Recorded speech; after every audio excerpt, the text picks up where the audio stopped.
Greetings viewer. Today I'm driving what has to be my favorite continent crossing mile munching grand tourer, the BMW 6 Series GT. It is somewhat of a rival for models like the Mercedes CLS wagon as well as the Audi A7.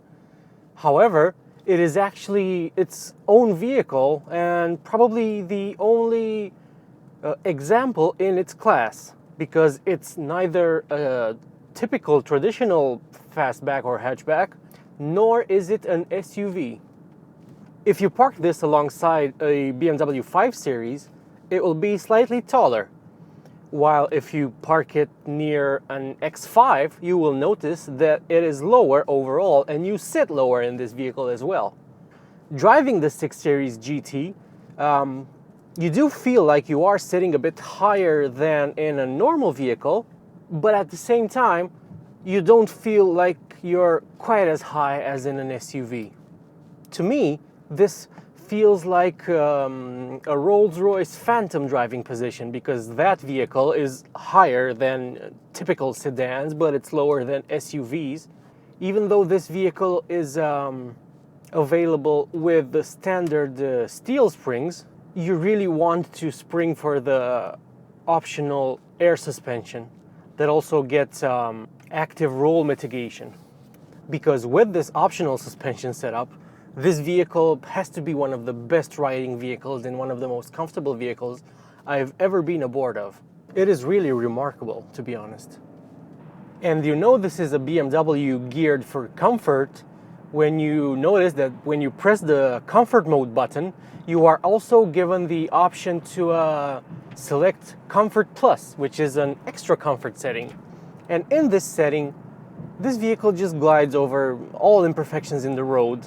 It's actually quite remarkable how it does that. So if I remember correctly, when BMW launched this vehicle, like I think it's 4 years ago now. So when BMW launched it, they said this vehicle had the front suspension assembly from the 7 Series and the rear suspension assembly from the 5 Series Touring. And even when I drove the pre-facelift model, I only got to drive the one with the air suspension. So I'm not really sure what the standard steel suspension feels like. But from what I've heard and read, it is geared for comfort, not corner carving. In fact, after driving several versions of X5 with and without air suspension, I have to say that BMW clearly engineered the X5 to be and to feel sportier than the 6 Series GT. This vehicle, even with the active roll mitigation and the adaptive suspension, it's a big boat.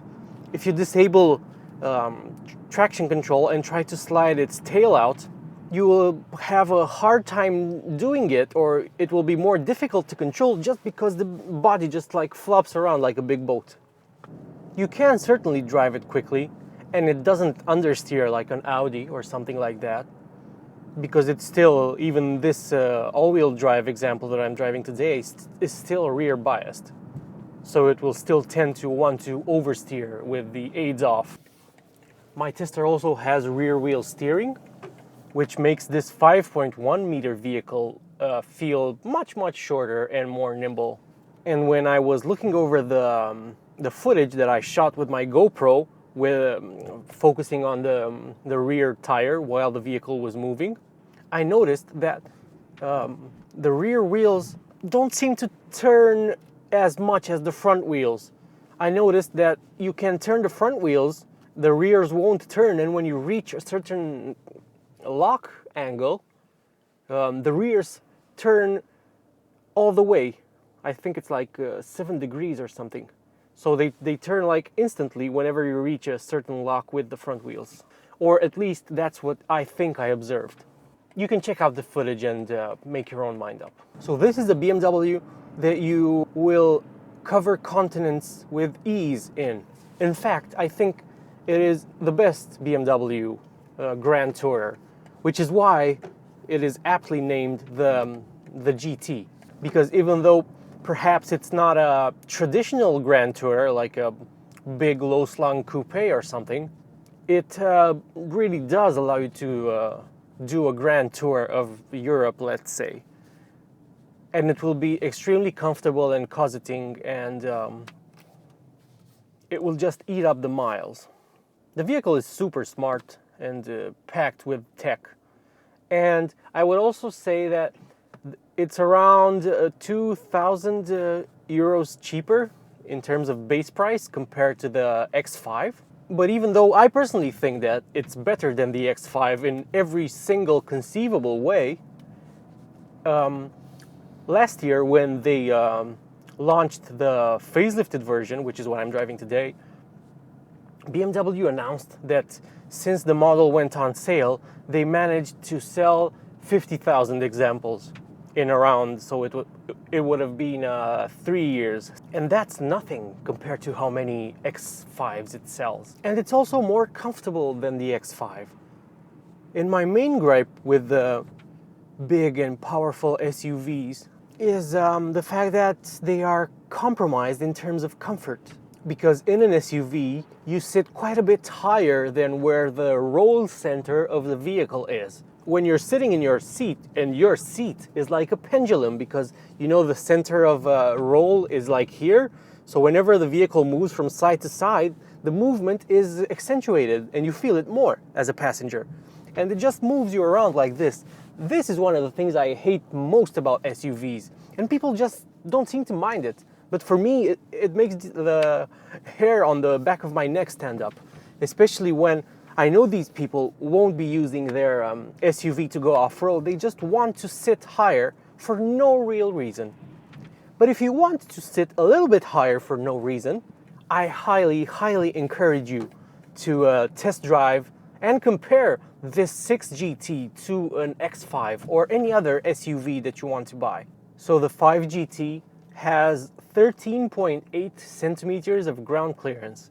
And even though I didn't actually find by how much the air suspension increases the ground clearance of this vehicle, I think it's around an inch or something. So maybe you can increase it to like close to 16, 17 centimeters when you put the suspension in its high mode. And I was picking up a friend the other day, and they are redoing the street in front of his house, and it's essentially a building site. It was basically off-roading. I raised the suspension, and it not only coped with the uneven ground, but it never made me feel like I was going to bottom out or something. I genuinely found it excellent at off-roading, at least the very light off-roading that I did, which is about as off-roadsy as things are going to get for most SUV buyers. So what I'm basically trying to say in pitching this vehicle to you as an alternative to an SUV is that it's more efficient, it's more comfortable, and I think it looks better. But I'll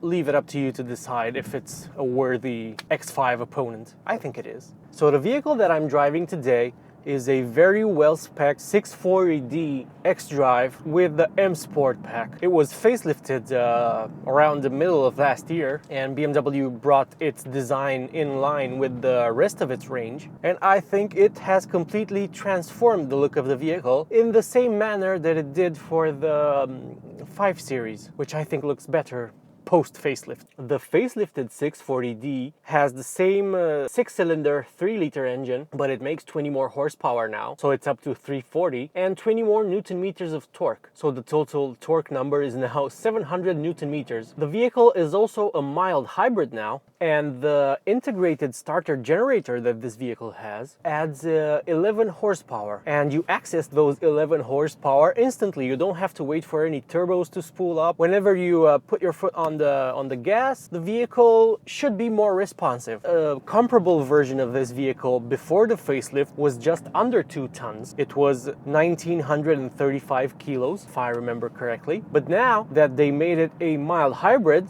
it's just over 2 tons. I think it's 2010 kilograms. And this is in part because it also has a lithium-ion battery pack. And in this case, it's a 0.5 kilowatt hour pack. For the facelift, BMW changed the exterior styling as well. So the front fascia is completely redesigned. It has new headlights that bring it up to date with the rest of BMW's range. The new front fascia improves the design dramatically. compared to the rounded headlights that it had before. It's slightly more angular, and I like that. And it is also reflected in the new front M Sport bumper that also has some sharp fang-like details. The facelift also brings the 6GT6 new color finishes, one of which is this BMW individual Tanzanite blue. It also gets new rim designs, including the ones that are on this vehicle, and they are obviously staggered. As part of the facelift, BMW has also given the 6GT its 12.3-inch screens, both for the infotainment and the digital gauge cluster, with the reverse rev counter and everything. It features iDrive version 7, it has gesture control, which seems to work better than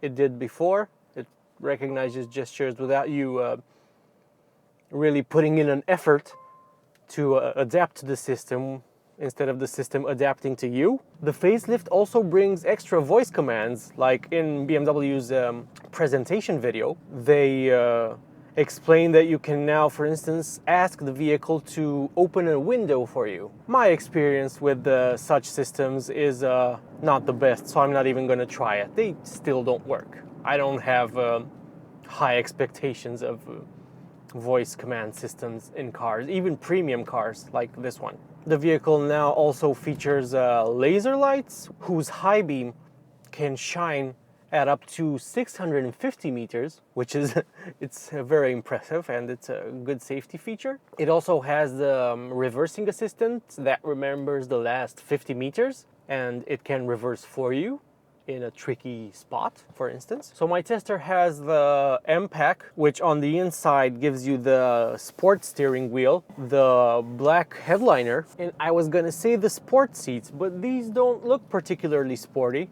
although they do have active side bolsters that tighten depending on how much G you're putting into the car. So when you make a sharp right turn, the left bolster will inflate to keep you in your seat. This was a feature present on the old generation, and I think the seats are identical. I have to salute BMW for making this vehicle so roomy inside, especially in the back. In the front, you expect BMWs to be roomy, but the 6GT is palatial in the rear. I think you can opt to have a reclining backrest. This vehicle doesn't seem to have it, but I think the standard setup is already quite nice. The stop-start system is smart now, so when the vehicle observes that you are approaching like a yield sign where it knows you're just going to be slowing down and you're not going to stop, it won't completely stop the engine, it won't stop it. Whereas if it sees you're approaching a stop sign and it expects you to come to a complete stop, then the engine will cut off and you will coast for a few meters before, just like I am now. So I think the engine had cut off when I said the word coast. It also has an auto hold function. This vehicle, just like the pre-facelift model, has a rear spoiler that you can put up manually, as most owners seem to do. It rises on its own at 120 kilometers per hour or 75 miles per hour, and it's supposed to improve the airflow over the vehicle. I actually think it looks great, so I can understand why owners keep it raised, but it's kind of pointless when you're just driving it with it up through town at 30 kilometers an hour. You're obviously just showing off, and as you rightfully should, because the vehicle is it's a rare sight. For instance, while I do see the occasional 6GT in Bucharest, it's not that common. And even though the facelift has been on the market for nearly a year, the vehicle that I'm testing today is actually the first 6 Series LCI that I've ever seen. And I think it looks quite special on the outside. The interior, well, it's I guess a mix of 5 Series and X5, because, well, the dashboard seems to be all 5 Series if you ask me, but the fact that it slopes upward like this It is more like the X5 than the 5 Series. Space in the trunk is 610 liters, and you can fold the rear seats completely flat at the push of a button, or the pull of a switch rather. There is also no load lip, so it's quite easy to put big and heavy items into the trunk. This is such a great car. I could ramble on about how much I love it for hours and hours and hours. I think it's truly great and truly underappreciated. And buy one, just buy one. I'm surprised that BMW didn't cancel it completely when the time came to facelift it, because it just isn't finding buyers apparently. I wonder if BMW would have sold it in the US, maybe it would have been more popular and it would have had more incentive to keep making it. But I'm pretty sure that even though the 6 GT is basically the second generation of this model, because the first generation was the 5 GT, which was quite a frumpy looking thing. So they lowered the overall body height from the 5 GT to the 6 GT by 2 centimeters. But the rear section actually sits 6 centimeters lower than the 5 GTs. And this has a dramatic effect on how you perceive the vehicle's shape. It's so much more flowing and tapered and pleasant than before. It is a hatchback, so it's quite practical. And it is a fastback design, so it looks good if you like that kind of body style. It certainly looks miles better than the X6 that just drove past, I think. So I insist that you give this vehicle a try while you still can, because it's great. You can also get it with the B58 6-cylinder engine, so a 640i. You could get it with a 2-liter. I'll have to check and see if BMW still offers a 630i. The 630D is still on offer, and it can be had with rear-wheel drive. Although if you are getting this vehicle, you might as well just opt for all-wheel drive so that you can like take it to the mountains in winter and all of that. And with winter tires, this thing with xDrive, which is actually a very good all-wheel drive system. So with good tires, this will be a very good vehicle to take to Switzerland to go skiing or something. I really like the 6 GT, and I hope I have swayed you my way, and I hope I have convinced you to at least give it a shot and not go out and instantly buy an SUV. And if I did, I'm very happy, and that means that my mission as a car reviewer was done. This concludes my review of the 6 Series GT. I hope you enjoyed the video. Thank you for watching until the end, and I'll see you again in the next one. Take care.